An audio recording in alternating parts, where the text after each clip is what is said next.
నమస్తే, జై శ్రీరామ్. నేను మాజీ సెక్యులర్ హిందూ. బైబిల్ ఎంత కల్పితం మనకి బాగా అర్థం అవ్వాలి అంటే ఈ వీడియో చూడండి. నేను అక్కడ మీకు స్క్రీన్ మీద చూపించి మరి చదివి చూపిస్తాను. ఇది కల్పించి రాసుకొచ్చిన మతం అని చెప్పడానికి క్లియర్గా ఉంది. ఒక భగవంతుడు సృష్టిస్తే ఒక క్లారిటీ ఉంటుంది, ఒక థియరీ ఉంటుంది. దాని ప్రకారం మానవుడు ఆలోచించినా ఇది కరెక్టే కదా అని భావించేలా ఉండాలి. కానీ ఒక మానవుడికి ఇంత సహజమైన అనుమానాలు వస్తున్నాయి అంటే ఇది కల్పించి రాసింది అన్నది క్లియర్గా అర్థం అవుతుంది. మీరు చూడండి, ఆదికాండం 1:23 మీకు ఎదురుగా కనపడుతుంది. అస్తమయమును ఉదయమును కలుగగా 5వ దినమాయను. ఇక్కడ మీరు ఆలోచించాల్సింది 5 రోజులకు అయ్యింది అని అర్థం. ఇక్కడ దాని కింద 26 చూడండి. దేవుడు తన స్వరూపమందు మన పోలికే చొప్పున నరులను చేయుదము. వారు సముద్రపు చేపలను, ఆకాశ పక్షులను, పశువులను, సమస్త భూమిని, భూమి మీద పాకు ప్రతి జంతువును ఏలుదురుగానియు పలికెను. ఇక్కడ పలికెను అని చెప్పాడు. ఓకే, ఇక్కడికి బాగా దేవుడు తన స్వరూపమందు నరుని సూచించను. దేవుడు స్వరూపమందు వారిని సృష్టించను. స్త్రీనిగాను పురుషునిగాను వారిని సృజించను. ఇక్కడ సృష్టించేసానని చెప్తున్నాడు. సృజించను అంటే సృష్టించేయడం. ఈ పాస్టర్లు మనం ఈ ప్రశ్న వేసామనుకో, సృజించను అంటే అనుకుంటున్నాడు అని చెప్తాడు. అనుకుంటున్నాడు. వాళ్ళు చెప్పిన ప్రకారం ఓకే, సృజించను అని అంటే అనుకుంటున్నాడు అని చెప్పచ్చు. కానీ అనుకోలేదండి, సృష్టించేశాడు. ఎక్కడ సృష్టించాడో ఇక్కడ చూడండి.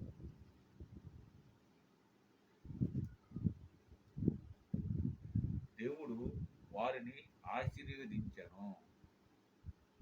ఎట్టనగా మీరు ఫలించి అభివృద్ధి పొంది విస్తరించి భూమిని నిందించి దానిని లోపడుచుకొనిడి. సముద్రపు చేపలను, ఆకాశ పక్షులను, భూమి మీద పాకు ప్రతి జీవిని ఏలుదరని దేవుడు వారితో చెప్పాను. సృష్టించలేదు అనొద్దు, సృష్టించేశాడు. ఇప్పుడు ఐదో దినమాయను అని చెప్పాను కదా, అంటే ఇది 6వ రోజు అనమాట. సృష్టించేశాడు. అక్కడేమో చేయదు అనుకున్నాను అని చెప్తాడు, ఇక్కడ సృష్టించేశాడు కాబట్టే వారితో చెప్పాను అంటున్నాడు. ఎంత కన్ఫ్యూజన్ అండి.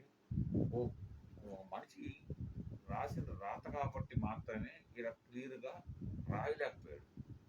అదే భగవంతుడైతే ఎదుటోడు ప్రశ్నించకుండా నీట్గా ఒక థియరీలో రాస్తారన్నమాట. దాని తర్వాత 29 దేవుడు ఇదిగో నీకు భూమినున్న విత్తనములిచ్చు ప్రతి చెట్టును, విత్తనములిచ్చు వృక్ష ఫలము గల ప్రతి వృక్ష ఫలమును మీకు ఇచ్చి ఉన్నాను. అవి మీకు ఆహారమగును. చెప్పేశాడు కదా, ఆహారమగును అని చెప్పేశాడు. ఆహారం వాళ్ళ మనుషులకి ఆహారం ఆల్రెడీ ఆహారం అయిపోయినాయి, చేశాడు. ఇంకా అక్కడ ఏం లేదు. 5వ రోజు చేశాడు. ఇక్కడ అదే 31 చూద్దాం. దేవుడు తను చేసినది యావత్తును చూచినప్పుడు అది చాలా మంచిదిగా నుండెను. అస్తమయమును ఉదయమును కలుగగా 6వ దినమాయను. ఆయన చూసినప్పుడు ఆయన చెప్తున్నాడు, యావత్తు చూసినప్పుడు అది చాలా మంచిదిగా ఉండెను అని చెప్తున్నాడు. చూశాడు ఆయన, చాలా మంచిదిగా ఉంది. మీకు అర్థమవుతుందా? ఆయన చూశాడు. చూస్తాను అని చెప్పలా, చూశాడు, మంచిదిగా ఉంది అని చెప్పాడు. కాబట్టి సృష్టించేశాడు. అంటే రాయడం కల్పితం. ఎంత కల్పితమో మీకు అర్థమైనట్లండి. ఆదికాండం 2:2 చూద్దాం. దేవుడు తను చేసిన తన పని 7వ దినములోగా సంపూర్తి చేసి తను చేసిన తన పని ఎంతటి నుండి 7వ దినము విశ్రమించను. 7 రోజులకి ఆయన పూర్తి చేసి 7వ రోజు విశ్రమించాడంట. అన్ని సృష్టించేసి బట్టే కదా విశ్రమించాడు. నాకు అర్థమవుతుందా? ఇప్పుడు నాకు అర్థమైంది కూడా అదే, మీరు అర్థం చేసుకోవాల్సింది కూడా అదే. అన్ని సృష్టించేసాడు కాబట్టి విశ్రమించాడు. ఇప్పుడు మనం ఏదైనా పని చేస్తామండి, ఇన్ని రోజులు పని చేసాం, చేయాలనుకుని చేసాం, జీవితంలో ఎదగాలనుకున్నాం, సాధించాం, అబ్బా విశ్రాంతి తీసుకున్నాం. బాగుంది ఈ రోజుకి అని అనుకుంటాం. విశ్రమించడం అంటే అది సృష్టించేసి విశ్రమించడం. ఇక్కడ ఏం చెప్తాడు? 3 చూడండి. కాబట్టి దేవుడు ఆ 7వ దినమును ఆశీర్వదించెను, పరిశుద్ధపరిచెను. ఎలా అనగా దానిలో దేవుడు తను చేసినట్టు సృజించినట్టు తన పని అంతటి నుండి విశ్రమించాను. ఇక్కడ కూడా క్లియర్గా విశ్రమించాననే చెప్తాను. ఇంకా 7 చూడండి. ఆదికాండం 2:7. దేవుడైన యెహోవా నేల మట్టితో నరుని నిర్మించి వాని నాసికారంధ్రములో జీవాయువును ఊదగా నరుడు జీవాత్మ ఆయను. ఇక్కడ సృష్టిస్తున్నాడు. 7 రోజులు పూర్తి అయిపోయి 5వ రోజు 6వ రోజు అన్నిటిని కూడా సృష్టించేసాడని చెప్పాడు. మనుషులకి 5వ రోజులోనే ఆహారం ఇచ్చేసానని చెప్పేశాడు. మీ జీవులన్నింటినీ, ఇక్కడున్న భూమి మీద జీవులన్నింటినీ ఏలుదురని కూడా చెప్పేశాడు. అయినా సరే మళ్ళీ ఇక్కడ నరుని సృష్టించాను అని చెప్తున్నాడు. ఇదంతా ఎవరు రాశారండి? ఒక క్లారిటీ లేదు, ఒక థియరీ లేదు. లేకుండానే మనల్ని మోసం చేస్తుంది. దీన్ని చదివి ప్రశ్నించేవాడు ఎవడైనా సరే బయటికి రావాల్సిందే. గురులు మీకే చెప్పేది. ఇక 19కి వెళ్దాం.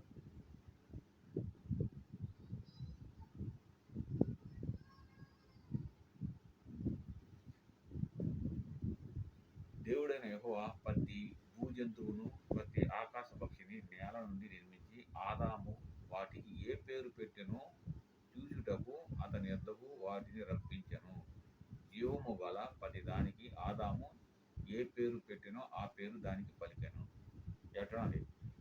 మనిషికి జ్ఞానం అనేది ఏది కూడా ఇవ్వకుండా, అసలు మనిషి అంటే ఏంటో, ఎదురుగా ఉన్న దేవుడు అంటే ఏంటో తెలియకుండా, ఈ పక్షి ఏంది, ఇది ఈ జాతి ఏంటో ఆ జాతి ఏంటో ఏమీ తెలియకుండా తెలుగునిచ్చి వృక్షఫలం మనకు చెప్పారు కదా, జ్ఞానం ఇచ్చే పండు కూడా తినకుండా ముందే ఏ మనిషికి తెలివిగా ఏ పక్షికి ఏ పేరు పెట్టాడు.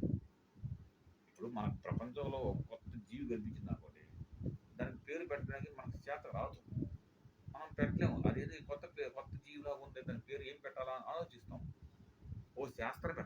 శాస్త్రవేత్త ఆ పేరు పెట్టగలడు. వాటికి దాని యొక్క స్వభావం బట్టి పేరు పెడతాడు. మరి ఆదాముకి ఏమీ తెలియకుండా వాటికి ఎలా పేరు పెడతాడు? ఎలాంటి పేరు పెడితే అతనికి పలకబడ్డాయి? అతనికి ఎక్కడ జ్ఞానం ఉంది? ఏమి జ్ఞానం ఉంది? ఎర్రిపప్పల మనం చేయడం. ఇప్పుడు ఫస్ట్ క్లాస్లో కూర్చోబెట్టి చదివించేవాడిని నేరుగా తీసుకుపోయి 10th క్లాస్ ఎగ్జామ్ రాయరా అంటే ఎట్లా రాస్తాడు? రాయలేడు. ఇది కదా ఆయన ఇక్కడ గురితనం అంటే. మా గురువులు నమ్మేస్తారు, సింహాలు నమ్ము, సింహాలు ప్రశ్నిస్తాయి. 21. అప్పుడు దేవుడైన యెహోవా ఆదామునకు గాఢ నిద్ర చేసి అతడు నిద్రించినప్పుడు అతని యొక్క ఎముకల్లో ఒక దానిని తీసి ఆ చోటను మాంసంతో పూడ్చివేశాను. అక్కడికి మీకు అర్థమైనది, గాఢ నిద్ర పరిచాడంట. ఎముకల్లో ఒక ఎముక తీసి మాంసాన్ని ఆ ఎముకల్లో మధ్యన పూర్తి చేశాడంట. ఎడగడానికి తర్వాత దేవుడైన యెహోవా తను ఆదాము నుండి తీసిన పక్కటెముకను స్త్రీనిగా నిర్మించి ఆమెను ఆదాము వద్దకు తీసుకొచ్చెను. స్త్రీ అనేది అండర్లైన్ చేసుకోండి. ఇక్కడ ఆమెని స్త్రీగా నిర్మించి ఆదాము దగ్గర తీసుకుపోయాడు. ఆదాము చూడండి, అప్పుడు ఆదాము ఇట్లా, నేను నా ఎముకల్లో ఒక ఎముక, నా మాంసములో మాంసము, ఇది నరునిలో నుండి తీయబడెను కనుక నారి అనబడెను. నారి అంటే ఏంటి? స్త్రీ అనే కదా. మరి ఈ జ్ఞానం లేని ఆదాము ఎవరికి చెప్తున్నాడు నారి అనబడును అని? యెహోవాకి చెప్తున్నాడా లేదా మనకు చెప్తున్నాడా? మనకు చెప్పాలన్నా యెహోవాకి చెప్పాలన్నా ముందు స్త్రీ అనే పదం ఆల్రెడీ యెహోవా తీసుకొచ్చాడు కాబట్టి యెహోవా పరిచయం చేయాలి. ఈమె స్త్రీ, నువ్వు ఒక పురుషుడివి అని పరిచయం చేయాలి. అలా పరిచయం చేయకుండా ఆయన తీసుకొచ్చి ఆయన ముందు నిలబెట్టంగానే ఈ స్త్రీ అను అనబడను అని చెప్పి ఏదనే చెప్పేస్తున్నాడు. ఏ జ్ఞానం ఉంటే చెప్తాడు? అసలు ఏ జ్ఞానాన్ని ఇచ్చాడు అంటున్నా నేను. ఏ జ్ఞానం ఎవడి పుట్టుకతో ఈ జ్ఞానం రాదండి. మనిషి స్వభావం కాదు, పక్షి కాదు, జంతు కాదు, జీవి యొక్క స్వభావం. ఏ జీవి అయినా సరే పుట్టుకతో జ్ఞానం రాదు, మనం నేర్పించాలి. అది ఆ లాజిక్ మిస్ అయిపోయింది ఇక్కడ. లాజిక్ లేదు ఇక్కడ. అసలు ఏవో పరిచయం చేయాల్సింది పోయి స్త్రీ అని చెప్పి ఒక స్త్రీగా సృష్టించి తీసుకొచ్చాడు. ఆదాముకు స్త్రీ అని చెప్పలా. ఆదామే యెహోవాకి స్త్రీ, ఈమె నారి అనబడను అని చెప్తున్నాడు. నారి అంటే స్త్రీయే కదా. యెహోవాకి నేర్పిస్తున్నాడు. ఎంతటి జ్ఞానం ఉంటే యెహోవా నేర్పిస్తాడు? ఏం జ్ఞానాన్ని ఇచ్చాడు అసలు ఆ బైబిల్లో? 7 రోజులకి ఏ జ్ఞానం ఇలా. ఇది గొర్రెలు నమ్మేదానికి మాత్రమే పనికొస్తాయి. అవి మనలాంటి నమ్మేదానికి పనికిరావు. మనం అడిగితే లాజికల్ క్వశ్చన్లు అడుగుతాం, దానికి ఇక్కడ సమాధానం ఉండదు. ఇక దాని ముందుకు పోతే ఇక చాలా ఉంటుంది. ఇది చాలా టైం అయింది. పార్ట్ 2కి పెట్టాను. సో చాలా టైం అయిపోయింది కాబట్టి నెక్స్ట్ పార్ట్ 3 చేస్తాను. సో ఎదురు చూస్తామనండి. Thank you very much. మాజీ సెక్యులర్ హిందూ. జై శ్రీరామ్. భారత్ మాతా కీ జై.